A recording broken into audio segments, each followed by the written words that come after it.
નમસ્તે મિત્રો. ચેપ્ટર 1857નો સંગ્રામ, જેની આપણે પૂર્વ ભૂમિકા, કયા હિસાબે આ આંદોલન છે એ અસ્તિત્વમાં આવ્યું, એ બધી જ વાતને આપણે અહીંયા સમજી ચૂક્યા છે. પરંતુ જો આ એક એવું આંદોલન હતું કે જેની અંદર વ્યક્તિ નહીં પણ આખો દેશ પહેલી વખત એક થયો હતો. મેઇન વસ્તુ આ હતી. તમે એની પહેલાં જો હજારો લાખોની સંખ્યામાં રજવાડાઓ નાના નાના હતા, ઘણા બધા. કારણ કે નાના ઉદાહરણ તરીકે 1, 2, 3 ગામનો રાજા હોય તો એ રજવાડું જ ગણાતું. એક ગામનો રાજા હોય તો બી રજવાડું જ એને ગણાતું. કારણ કે ઉદાહરણ તરીકે એક રાજા હોય ને 4, 5 છોકરા હોય તો એ થોડા 2, 2, 3 ગામડા એને આપી દે. પછી એ રાજાએ કંઈ જીત બીત ન કર્યું તો પછી એના છોકરા તો એને કે ગામડું આપી દે. આવી રીતના આખું રજવાડાઓની અંદર છે એ વહેંચાયેલું કહી શકાય એવું રાષ્ટ્ર છે, એ ભારત હતું. એટલે સ્વાભાવિક છે ક્યારેય એકતા જોઈ જ નથી.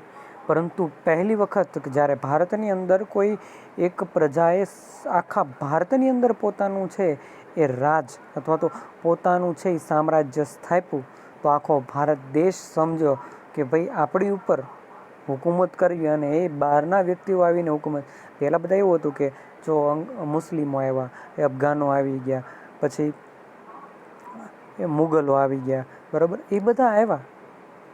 પારસીઓના તો એ બધું અમુક અમુક ભાગમાં તો કેટલા બધા આવી ગયા. તો એ બધા આવ્યા પણ આપણને ખબર ના પડવા દીધી કે એ લોકો આવ્યા છે. કારણ કે અમુક ભાગ પૂરતો જ એનું સામ્રાજ્ય સ્થાપતા. બાકી સત્તા તો કોની હતી કે જે રાજાઓ એને એના અંડરમાં કામ કરવાનું રહેતું.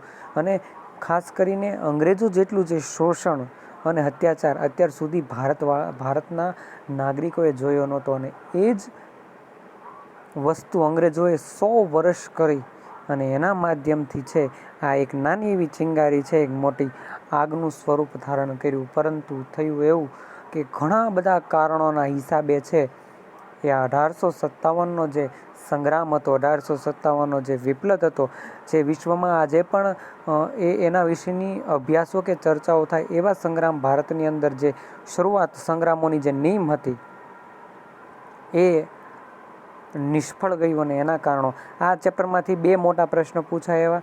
મોસ્ટ ઓફલી નાના પ્રશ્ન આમાંથી પૂછાય છે, પણ મોટા પ્રશ્ન પૂછાય તો 2, કાં તો સ્વતંત્ર 1857 સંગ્રામના કારણો અથવા 1857ના નિષ્ફળતાના કારણો, આ બંને, બરાબર. એની અંદર સૌ પ્રથમ કેન્દ્રીય નેતાગીરી. જો આપણે સાયકોલોજી ભણતા ને, સાયકોલોજીની અંદર છે એ 12માની અંદર ચેપ્ટર આવશે વ્યવસ્થાપન.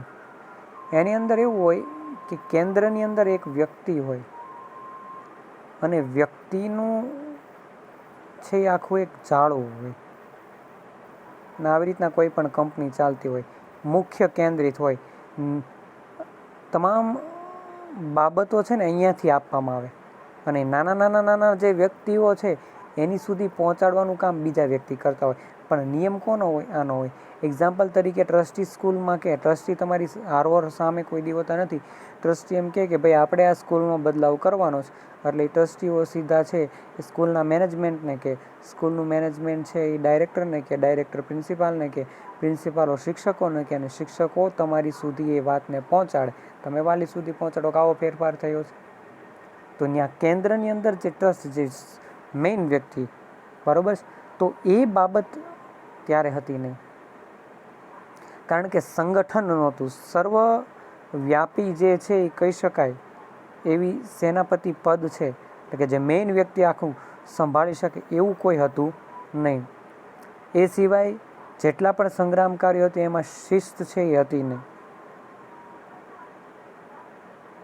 બાકી સિપાહીઓ છે એ પોતાની મુનસબી પ્રમાણે, એટલે પોતાની જે ઈચ્છા છે એ પ્રમાણે જે વર્તતા.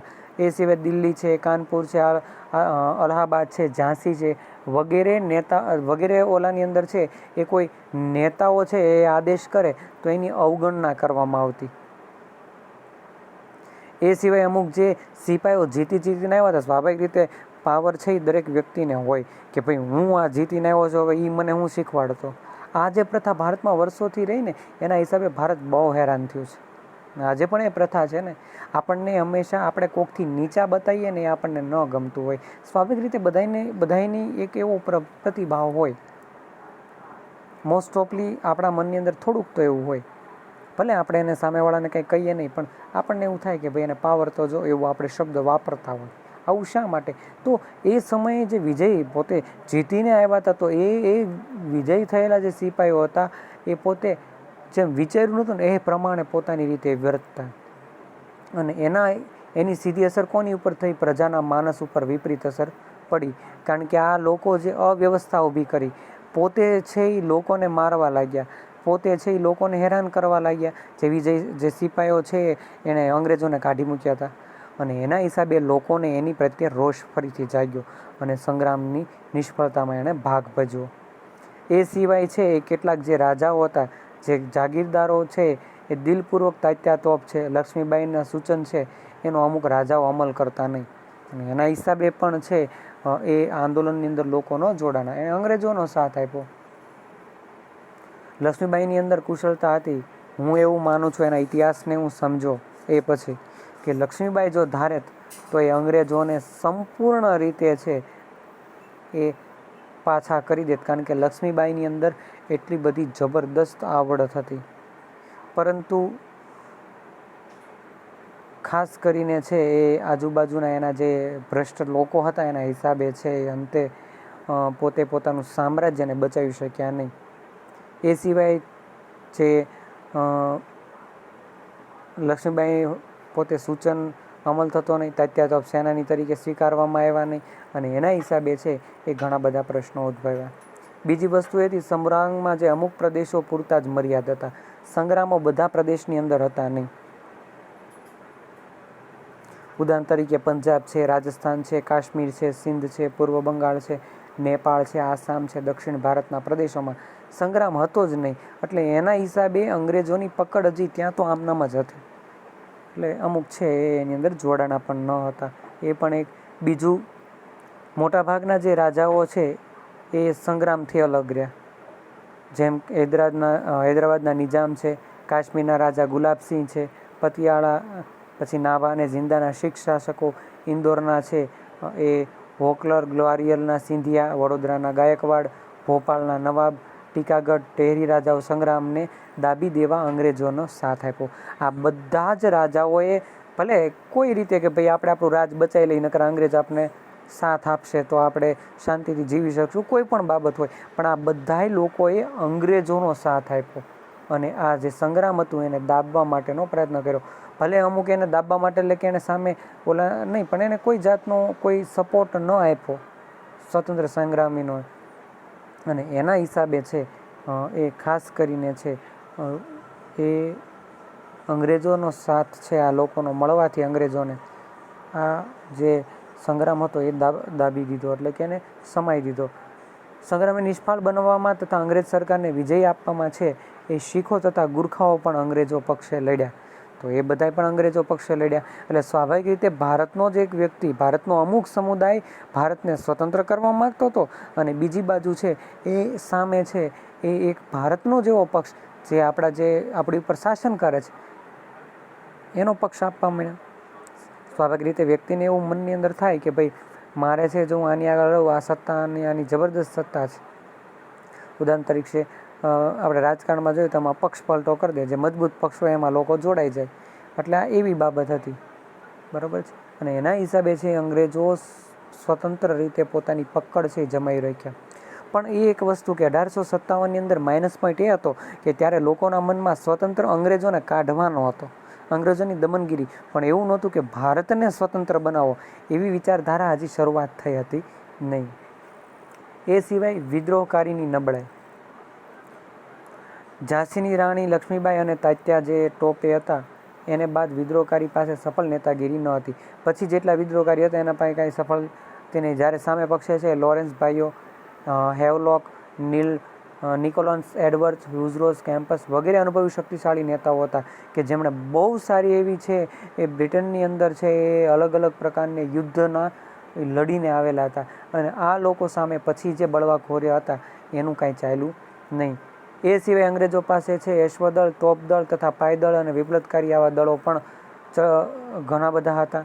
દરિયા કિનારાની તાકાત પણ એની પાસે પહેલેથી જ હતી, તો આપને ખબર છે, આપણે આગળના ચેપ્ટરમાં ભણી ગયા. એ સિવાય વિપ્લવકારીઓ પાસે તદ્દન અભાવ હતો. આવું કાંઈ તો જે સામે પક્ષે લડનાર હતા આપણા ભારતીયો, એ તો એવા હતા નહીં. બ્રિટિશનું નૌકાદળ ઇંગ્લેન્ડ, ઈરાક વગેરે સ્થળોમાં નવું સૈન્ય અને શસ્ત્ર સંગ્રામની ઠાલવવાનો ઉપયોગ થઈ રહ્યું હતું.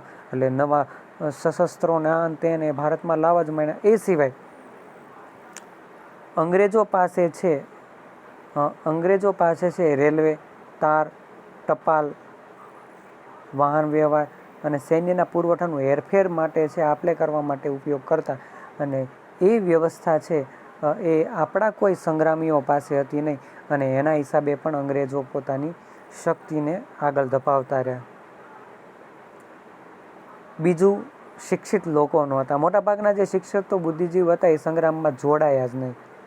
આથી સંગ્રામમાં જે પહેલી જે પદ્ધતિ હતી, જૂની પદ્ધતિ, એનું જ ઉપયોગ કરતા રહ્યા, ઊંચું સ્તર પ્રાપ્ત કરતા રહ્યા. અને અંગ્રેજો છે એ નવા યુગના પ્રતિક લાગ્યા, તેથી તેઓ અલિપ્ત રહ્યા. બરાબર. અને અંગ્રેજો છે એ નવા યુગના પ્રતિક લાગ્યા. બધાને એવું થયું, અમુક જે શિક્ષક હતા, કે અંગ્રેજો તો આખી નવી બધી પેટર્નો લાવે છે, તો આપણા માટે સારું કહેવાય એમ. એટલે ઘણા એ માટે પણ એમાં ન જોડાણા એના વિરોધમાં, અને ઘણા છે એ પોતે અશિક્ષિત જે લોકો વધારે એનું નેતાગીરી અશિક્ષિત લોકોની વધારે હતી. અને અમુક એવું માન્યું કે અંગ્રેજો તો ભાઈ નવી નવી ટેકનોલોજીને એવું લાવે છે, તો આપણે તો શિક્ષિત અમુક હોય ને, બહુ ભણેલા હોય, વધારે પડતું વિચારવાનો પ્રયત્ન કરે. ઘણા એમ એટલું એનામાં શિક્ષણ જ્ઞાન ન હોય, પણ એન કરતાં એક્સ્ટ્રા પોતે છે વિચારે. ત્યારબાદ સંગ્રામ વહેલી શરૂ થયો. ટૂંકમાં સંગ્રામ જો વહેલી થયો, એમાં સૌથી મોટું નુકસાન છે એની અંદર પહોંચ્યું. જે 31 મે 1857ની અંદર જે સંગ્રામ શરૂ કરવાનો હતો, પણ મંગલ પાંડે છે તેનો આકસ્મિક ઓચિંતાનો એને પ્રારંભ 29 માર્ચે કરી દીધો 1857માં. 31 મે 1857માં જે સંગ્રામ થવાનો હતો એની ડેટ પાકી થઈ ગઈ હતી, પણ એની જગ્યાએ 29 માર્ચ 1857ની અંદર છે એ રવિવારના દિવસે મંગલ પાંડે છે એ આગળ વધી ગયા. એટલે લગભગ 2 મહિના પહેલાં સંગ્રામકારીઓની યોજના ખુલ્લી પડી ગઈ, અંગ્રેજોને ખબર પડી ગઈ. જો આમનામ ચાલ્યું હોત તો લગભગ મારા ખ્યાલ પ્રમાણે 2 મહિનાની અંદર સંગ્રામ ક્યાંય પહોંચી જાય, અને ભારતની અંદર જે આપણે જોયો એની કરતાં પણ ઇતિહાસની અંદર ખૂબ મોટો સંગ્રામ છે અસ્તિત્વમાં આવે. અને એ જ માટે છે માલ્સન નોંધે છે કે નિશ્ચિત તારીખે એક જ સમયે ભારતભરમાં સંગ્રામ થયો હોત તો કદાચ હિન્દમાંથી અંગ્રેજ રાજ્યનું અસ્તિત્વ જ ન હોત. વિચાર કરો, 200, 300 ને 400ની સંખ્યામાં આવેલા અંગ્રેજોની જે સત્તા હતી, એ સત્તાને છે એ દબાવી નહોતા શકતા. એ આપણી સૌથી મોટી નબળાઈ હતી. પરંતુ જો ત્યારે એ શક્ય હોત તો અંગ્રેજો 100 વર્ષની અંદર જ પોતે અહીંયાથી જતા રહ્યા હોત. એ સિવાય જે 1857નો સંગ્રામ હતો એનું સ્વરૂપ ભિન્ન અભિપ્રાય. એટલે બધાના અભિપ્રાય, આપણે કહેવત છે ને સંસ્કૃતમાં કે તુંડે તુંડે મતિ ભીમ. ઉપનિષદનો આપણો એક શ્લોક છે એમ કે વ્યક્તિએ દરેકના વિચાર, એના જે બુદ્ધિ, એ બધું અલગ અલગ હોય. એટલે ભિન્ન મત બધાના હતા. ખાસ કરીને છે એ વિરોધામસ ખૂબ વધારે હતો. ચાર્લ્સ રેક્સે પોતાના પુસ્તકની અંદર લખ્યું છે, notes of the Revolt in the north western province of India. જે પુસ્તક 1857ની પ્રકાશિત થયેલ, તેમાં તેણે સંગ્રામમાં એક સૈનિક વિદ્રોહ કહ્યો. અને આ વિદ્રોહ કેટલાક વિસ્તારમાં છે જન વિદ્રોહનું સ્વરૂપ ધારણ કર્યું. ક્યાંક સૈનિકો લડતા હતા તો એની સામે ક્યાંક છે લોકો પણ લડતા હતા. ટૂંકમાં આ વિચારધારાનું છે કિશોરચંદ્ર મિત્ર, શંભુચંદ્ર મુખોપાધ્યાય, હરિચંદ્ર મુખર્જી, સર સૈયદ અહમદ, આ બધા નામ તમારે યાદ તો રાખવા પડશે. હું આ બોલું છું ને તમને છે એમ કે અર કેટલા નામ, કેટલી તારીખ, પણ સ્વાભાવિક છે કે એની ઉપર તમારે નજર તો રાખવી પડે. હવે કરવાનું શું, બધાય નામ યાદ આપણે ન રાખવાના, પણ સાથે સાથે છે ને તમારે આ વ્યક્તિઓને સર્ચ મારવાના. એની તમને કાંઈક ને કંઈક વસ્તુ મળી રહેશે, અને એના માધ્યમથી તમે એ વ્યક્તિને યાદ રાખી શકશો. તમારે કંઈક ટેકનિક તો અપનાવી પડશે, ત્યારે એ નામ યાદ રહેશે. આ બધા એ છે એ આ જેટલા પણ લોકો હતા એમણે સૈનિક વિદ્રોહ છે એ કહ્યો. સર જ્હોન લોરેન્સ હતા, માર્શવેલ હતા, સર જ્હોન સીલી હતા, એ માત્ર એ લોકોએ છે સિપાઈ બળવો કીધો. સિપાઈ બળવો એને માનતા હતા. જ્યારે ઇંગ્લેન્ડના જે રાજપુરુષ ડિઝરાયલી અને ન્યાયાધીશ છે એ મેકાર્થી, એને છે એ કંપની સરકાર સામે છે રાજકીય અને ધાર્મિક બળવાનો એણે ઉલ્લેખ કર્યો. એ સિવાય છે એ ડૉક્ટર મજુમદારના મત પ્રમાણે પાછો સિપાઈ બળવો હતો. પછીના લોકો આવ્યા એને સર્વપ્રથમ વિનાયક દામોદર સાવરકરે છે એ વિદ્રોહને ભારતનો સર્વપ્રથમ સ્વતંત્ર સંગ્રામ ગણાયો. એ સિવાય તો કે પટાભી સીતારામૈયા હતા, એને 1857ના મહાન આંદોલન ભારતનો પ્રથમ સ્વતંત્ર એણે સ્વતંત્ર સંગ્રામ કીધો. અશોક મહેતા આવ્યા, એને પુસ્તક ધ ગ્રેટ રિબેલિયનમાં છે એણે પણ છે એ રાષ્ટ્રીય વિપ્લવ ગણાયો. એ સિવાય રાષ્ટ્રીય ઇતિહાસકાર છે, વિચારકો તથા રાજ્યતજ્ઞોએ છે 1800 વિપ્લવને સ્વાતંત્ર્ય સંગ્રામ. એટલે અમુક લોકોએ છે એ સ્વાતંત્ર્ય સંગ્રામ ગણાવ્યો, અમુક લોકોએ સિપાહીનો વિદ્રોહ ગણાવ્યો, અને કે લશ્કરી ટુકડીનો વિદ્રોહ ગણાવ્યો. આમ અલગ અલગ છે એ દરેકના મંતવ્યો હતા. ભારતના પ્રથમ રાષ્ટ્રપ્રમુખ અને ડૉક્ટર રાજેન્દ્ર પ્રસાદે છે યોગ્ય જ કહ્યું કે વિપ્લવનો વ્યાપક અને તેનું સંગઠન જોતા તેમાં માત્ર સિપાહીનો બળવો કહી શકાય નહીં, પરંતુ વિદેશી સત્તા સામે લોકોનો પડકાર હતો. અને સ્વાભાવિક છે, કારણ કે એની અંદર માત્ર સૈનિકો જોડાયા હોત તો એ સિપાહીનો બળવો કહેવાત. પણ અહીંયા તો સામાન્ય લોકો, ખેડૂતો, એ જમીનદારો હોય કે સામાન્ય ગરીબ વ્યક્તિ હોય, રાજા હોય, બધા જ જોડાણા. એટલા માટે એ વિદ્રોહ. એ જ માટે પંડિત જવાહરલાલ નહેરુએ પણ વિપ્લવનું વિદેશી સત્તા સામેનું લોકોના બંડ તરીકે વિવરણ કરેલું હતું. લોકોએ છે એની સામે જે વિરોધ કર્યો એટલે બંડ, એવો શબ્દ તરીકે બંડ કહેશું.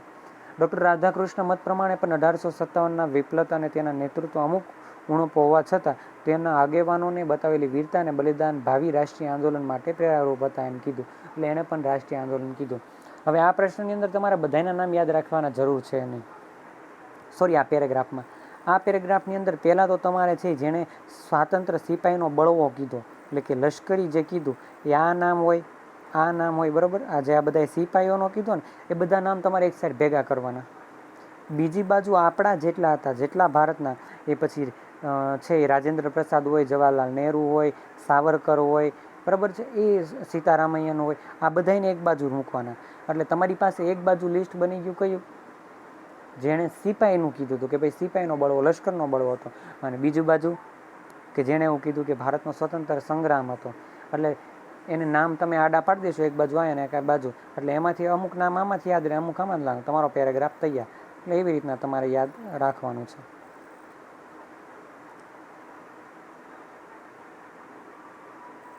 તેમણે આગળ શું કીધું કે ભારતની પ્રજાને જ્યારે વિદેશીઓ દ્વારા પોતાનો સત્તા સ્થાપી ચૂક્યા અહેસાસ થયો ત્યારે તેમણે અંગ્રેજો સામે શસ્ત્ર ઉપાડ્યા. એટલે હિન્દીઓનો આ પ્રયાસ છળકપટથી છીનવી લેવાની સત્તા, એટલે કે છળકપટથી જ ભારતને અંગ્રેજોએ લઈ લીધો હતો, એ બળવો કે વિપ્લવ કહી શકાય નહીં. એટલે અમુક જે બલિદાન ને એ છે, એટલે કે ભાઈ રાધાકૃષ્ણ છે, એને બળવો કે વિપ્લવ ન કહી શકાય, પણ એને એવું કીધું કે ભાઈ આ એક સ્વતંત્ર સંગ્રામ છે, બરાબર. બળવો તો કેમ થાય કે આપણે કંઈક સુધારો કરવો હોય તો આપણે એને બળવો કરીએ. ઉદાહરણ તરીકે આપણી સત્તા હોય ને સત્તા પાડવી હોય તો એને બળવો કર્યો કહેવાય. પણ અહીંયા તો અંગ્રેજોને કાઢવાની વાત હતી એટલે એ સ્વતંત્ર સંગ્રામ કહેવાય. ત્યારબાદ માત્ર સિપાહીનો બળવો નહીં, કેટલાક લેખકોએ આ સંગ્રામને સિપાહીનો બળવો કહ્યો, પરંતુ એ માત્ર સિપાહીનો વિપ્લવ કહેવો યોગ્ય ગણાય નથી. આ બાબત એટલા માટે હું તમને કહું છું, આપને એટલા માટે ભણાવવામાં આવે છે. તમને એમ થાય કે સર હાલો જવાહરલાલ નહેરુની તો કેટલા સમય પછી આવ્યા, કે આમ આવ્યા કે તેમ આવ્યા, એ તો બળવામાં કાંઈ આપણે જોવાય નથી મળતા, માત્ર સિપાહીનો બળવો નહીં ને એ બધી એ વાત લેખકો આમ કહેતા. પરંતુ એનો જે વિપ્લવ કે આ જે 1857નો સ્વતંત્ર સંગ્રામ હતો એ શા માટે ફેલ ગયો, એનું આને શું લેવા દેવા. તો ત્યારના લેખકોએ જે આ લખાણ લખ્યા એની અંદર સિપાહીનો બળવો કહેવામાં આવતો, એટલે અમુક વ્યક્તિઓ આની અંદર જોડાય જ નહીં. કારણ કે કેન્દ્રમાં સિપાહી હતા તો ઘણાને એમ થયું કે આ તો સ્વતંત્ર સેના, ખાલી સૈનિકોનો બળવો છે, આપણે શું લેવા જોડાઈએ, બરાબર. એ સિવાય ખાસ કરીને છે એ મુગલ શાહ બાદશાહ બહાદુર જફર, નાના સાહેબ, ઝાંસીની રાણી લક્ષ્મીબાઈ, હઝરત મહલ, જીનીમલ વગેરે સંગ્રામમાં આગેવાનો તેની પાછળ જોડવાની ફરજ પડી. આમ છતાં સામાન્ય જનતા પણ તેનો સારો એવો ભાગ ભજવો હતો. એટલે પછી આ સ્વતંત્ર સંગ્રામ હતો, એટલે આ બધા સ્વતંત્ર સેનાનીઓની અંદર લડેલા, ખાસ કરીને લખનઉ, બરેલી, જગદીશપુર, પાટણ, ગોધરા વગેરેમાં છે આ લોકો પણ અમુક જોડાયા, નહોતા જોડાયા એવું નહીં, પરંતુ આ સંગ્રામ છે નેતાઓની લશ્કરી સેનાનીઓને બદલે રાજા મહારાજાઓએ લીધી, લોક નેતાઓએ હતા. એટલા માટે છે એ ખાસ કરીને છે એ સિપાહીઓનો બળવો એ સમયે કીધું તો ઘણા ન જોડાણ હોય, પણ આ સંગ્રામ હિન્દુ મુસ્લિમની એકતાનો અપૂર્વ હતી. આ ઉપરથી ફલિત થાય કે સંગ્રામને માત્ર સિપાહીનો બળવો કહેવો પણ યથાર્થ નથી. તો આજે આપણે ભણી રહ્યા છીએ, અભિપ્રાય ભણી રહ્યા છીએ, અને એ જે અભિપ્રાય છે એની અંદર પહેલું આપણે જોયું. બીજું, તમને આ ત્રીજો પ્રશ્ન 5 માર્કની અંદર છે, તમને 5 માર્કની અંદર પૂછાય. આ ચેપ્ટરની અંદર આપણે 3 પ્રશ્નને જોવાના છે. એની અંદર ત્રીજો પ્રશ્ન એવો છે કે 1857ના સંગ્રામનું સ્વરૂપ અને ભિન્ન ભિન્ન અભિપ્રાયો. એટલે કોઈ કે એને ભિન્ન ભિન્ન અભિપ્રાય, એટલે તમારે માઇન્ડની અંદર એટલું યાદ રાખવાનું, એક ભિન્નતા શું કહો કે સિપાહીનો સંગ્રામ કીધો, અને બીજી ભિન્નતા શું લોક જન સંગ્રામ કીધો, 1857નો સ્વાતંત્ર્ય સંગ્રામ કીધો, 1857નો સ્વાતંત્ર્ય વિપ્લવ કીધો. તો આ 2 ભાગની અંદર છે તમારે એની સમજૂતી આપવાની. પરંતુ અહીંયા આપણે સમજીએ છીએ કે એને માત્ર સિપાહીનો બળવો કહી શકાય નહીં, કારણ કે એની અંદર દરેક વ્યક્તિ જોડાણો હતો. એ સિવાય મહા ઉત્થાન આ સમગ્ર સિપાહી બળવા કરતાં કંઈક વિશેષ અધિસ્વાધીન, કંઈક નિમ્ન ઘટના તરીકે ઘટાવી શકાય. બરાબર, કારણ કે જે અંગ્રેજો સત્તાના જે સિપાહીઓ હતા તથા લોકો હતા, એમણે એક મોટો પડકાર અંગ્રેજો હતા, અને એ પડકારની શરૂઆત ભલે લશ્કરે કરી હોય, પરંતુ તેના મનમાં જે રાષ્ટ્રપ્રેમ હતો એ રાષ્ટ્રપ્રેમ બહાર આવ્યો, અને અંગ્રેજી જેવી જે વિદેશી જે પ્રજા હતી એને છે એનાથી છે એ વિદેશીઓ દ્વારા સહેવા પડતા અપમાનો, અંગ્રેજોના માલિકીનું તુમાખી ભર્યું વર્તન, જોહુકમી એટલે કે જે કે એ કરવાનું, અત્યાચાર, અમાનવીય વ્યવહાર, ગુલામીનો અહેસાસ જેવી બધી જ બાબતોના હિસાબે છે એ બ્રિટિશ સામ્રાજ્યવાદની છે સ્થિતિ લોકોને લાગી, અને એના હિસાબે પ્રથમ પડકાર છે એ ભારતની અંદર ઊભો થયો. અને એટલા માટે જે આવું મહાન સામ્રાજ્ય હતું એને ઉત્થાન એટલે કે પછાડી પાડવા માટે છે એ લોકો ઊભા થયા. એટલા માટે છે એ સ્વતંત્ર સંગ્રામની પ્રેરણા હતી. ભારતની અંદર સ્વતંત્ર સંગ્રામનો એક પાયો હતો.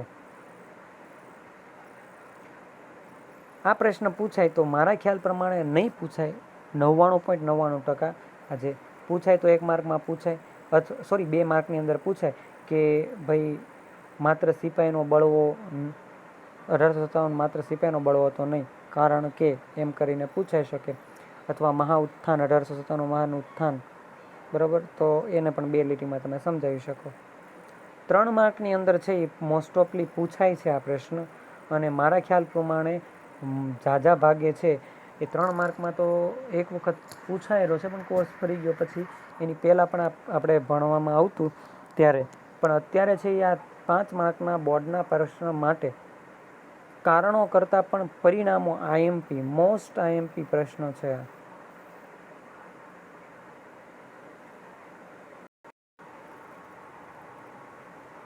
તો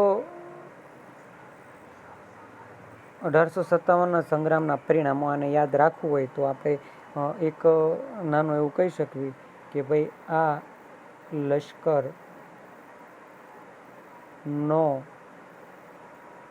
દેતો કૌ. આ વાક્ય બોલ્યું છે ધાસા નામનો એક ખૂબ મોટો લડવૈયો હતો, અને એ ધાસા છે એણે એક યુદ્ધ જીત્યું. એટલે સામેવાળો રાજા છે એ પોતે પગમાં પડી ગયો કે ભાઈ આ યુદ્ધ વિરામ કરો ને હું તમારી શરણાગતિ સ્વીકારું છું, તમે કયો એ આપણે વચ્ચેનો રસ્તો કાઢીએ. એટલે ધાસાએ એવું કીધું કે ભાઈ આ લશ્કર તું મને દે. એટલે ઓલા એમ કીધું હું લશ્કર ન આપું, કારણ કે એની પાસે હાઈટેક લશ્કર હતું, કે જે કોઈ પણને છે એ પોતે સંપૂર્ણ બલિદાન આપી દેવું લશ્કર. એટલા માટે છે એ ધાસા ત્યારે બોલ્યો કે આ લશ્કર છે એ ન દે તો તને કહું, અને લશ્કર માટે ફરીથી યુદ્ધ થયું. એટલે આ લશ્કર, ધાસા નામનો વ્યક્તિએ એવું કીધું કે આ લશ્કર ન દે તો કહું. એની અંદર આ એટલે આર્થિક નીતિ પરિવર્તન, લશ્કર એટલે લશ્કરની પુનર્રચના, પછી છે એ નો આપણે અર્થ નથી લેવાનો, પછી દે એટલે દેશી રાજ્યો પ્રત્યેની નીતિનો બદલાવ, પછી છે નો દઉં, પછી દે તો પછી તોનું કાંઈ નથી, પછી ક એટલે કંપની શાસનનો અંત, વ એટલે વહીવટી પરિવર્તન, ધા એટલે છે ધાર્મિક નીતિ, અને સા એટલે સામાજિક નીતિ. આ લશ્કર નો દે તો કહું તને ધાસા. બરાબર છે, યાદ રાખવાનું. આ લશ્કર ન દઉં તો કહું તને ધાસા. એટલે ધાસા એવું બોલ્યો કે આ લશ્કર ન દે તો કહું લે તને. તો એની અંદર સૌપ્રથમ આપણે આજે આવી રીતના શોર્ટકટમાં લગભગ બધા મુદ્દાઓ છે આપણે ભણશું, પણ અત્યારે આપણે કોર્સ કરીએ છીએ. 1857ની અંદર છે એ ઇતિહાસકારનો મતભેદ છે એ પ્રવર્તે છે. ટૂંકમાં કંપની શાસનનો અંત 1857ના સંગ્રામના કારણે ભારતની અંદર છે એ શાસનનો અંત આવ્યો. જે બ્રિટિશ છે ભારતના શાસનનું સીધી રીતે સંભાળી લીધું. એટલે કે પહેલાં એ જે કંપની શાસન હતું, એટલે કે જે બ્રિટિશ ઈસ્ટ ઇન્ડિયા કંપની છે એ ભારતમાં મૂકવામાં આવી હતી, એને વિખેરી નાખવામાં આવી, અને જે રાણી વિક્ટોરિયા હતી એમણે સીધું છે એ તાજ, બ્રિટિશના તાજના અંડરની અંદર છે એ ભારતનું નિયમન કરવાનું સંભાળી લીધું. એટલે સીધો વહીવટ ત્યાંથી જ થાય. એ રાજકીય, વહીવટી, રાજકીય અને આર્થિક, સામાજિક, ધાર્મિક નીતિ ભારે ફેરફાર કરવાની ફરજ પડી. આમ 1858ના પ્રસિદ્ધ કરવામાં આવેલ મહારાણી વિક્ટોરિયાના ઢંઢેરામાં આ પ્રકારની ઝાંખી કરવામાં આવી હતી. તો કયો ફેરફાર? તો પેલું વહીવટી પરિવર્તન કરવામાં આવ્યું. 1861ની અંદર છે એ હિન્દી ધારાસભાનો કાયદો પસાર કરવામાં આવ્યો, જેના છે હિન્દનો પ્રથમ વખત છે એ હિન્દીઓને સ્થાન આપવામાં આવ્યું. એ જે ધારાસભા હતી એ ધારાસભાની અંદર હિન્દીઓને બંધારણમાં એને બેસાડવામાં આવ્યા. દેશી રાજ્યો પ્રમાણે જે ખાલસા કરવાની નીતિ હતી એ દૂર કરવામાં આવી. એ સિવાય જે રાજાઓ છે તેમના જે માન મર્તબો છે જે એને વસાહતો, એના દત્તક પુત્રો લેવાનો અધિકાર, એ બધું જેમ હતું એમ ફરી વખત અંગ્રેજોએ છે એ ફરી વખત એમને આપ્યું, પરંતુ દેશી રાજ્યોને વફાદાર બનવાની પણ એને વાત કીધી. એ સિવાય નોકરીઓની અંદર છે એ સરકારે હિન્દી લાયકાત ધરાવતા હિન્દીઓ છે, ભારતના જે લોકો છે જો ઊંચી લાયકાત ધરાવતા હોય તો એને ઊંચા હોદ્દા પર પણ રાખવાની વાત કરી. એ સિવાય લશ્કરની પુનઃરચના કરવામાં આવી. બ્રિટિશ સિપાહીઓનું પ્રમાણ વધારીને દેશી સિપાહીનું પ્રમાણ ઘટાડવામાં આવ્યું. એટલે કે બ્રિટિશના જે લોકો છે એનું વધારવામાં આવ્યું, ને એ સિવાય છે શીખ, ગુરખા, પઠાણ, રાજપૂત વગેરે લશ્કરી રેજિમેન્ટ બનાવવામાં આવ્યું, જેની અંદર એ લોકો જ હોય. બાકી એ સિવાય હિન્દી સિપાહીઓ પાસેથી દારૂગોળો છે એ લઈ લેવામાં આવ્યો, કારણ કે એનો ઉપયોગ કરવા લાગ્યા હતા, અને દરેક ટુકડીને તેના વતનથી દૂર સ્થળે કામગીરી સોંપવામાં આવી. આ એક સિપાહીઓ માટે બહુ ખરાબ છે એ પરિવર્તન હતું. બરાબર છે. એ સિવાય કારણ કે શરૂઆત લશ્કરથી થઈ હતી, એટલે લશ્કરને તો પહેલાં કંટ્રોલમાં પહેલેથી જ લેવું પડે. આ રાણી વિક્ટોરિયાએ જે બદલાવ કર્યો, 1857નો સંગ્રામ ગયો એટલે કંપની શાસન તો હાવ તૂટી ગયું, એટલે પછી એણે સીધું એની ઉપર કામ કર્યું. એ સિવાય સમગ્ર સંગ્રામની છે સરકારી આર્થિક નીતિમાં પરિવર્તન આવ્યું. કેટલાક ભારતીયો છે ઉદ્યોગ, લોખંડ, કાપડ વગેરેને પ્રોત્સાહન આપ્યું. એ સિવાય આર્થિક નીતિ હિન્દના ભોગે ઇંગ્લેન્ડ અને અંગ્રેજોને ફાયદો કરવાની હતી.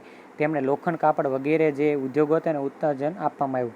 આમ કામગીરીને આર્થિક શોષણ વધ્યું. રેલવે, રસ્તા, સંદેશવ્યવહાર વગેરે વિકાસ કરવામાં આવ્યો. એટલે સ્વાભાવિક રીતે જે ઉદ્યોગોમાં શોષણ હતું એ તો થોડું એ પ્રમાણમાં જ એ સમયે રહ્યું.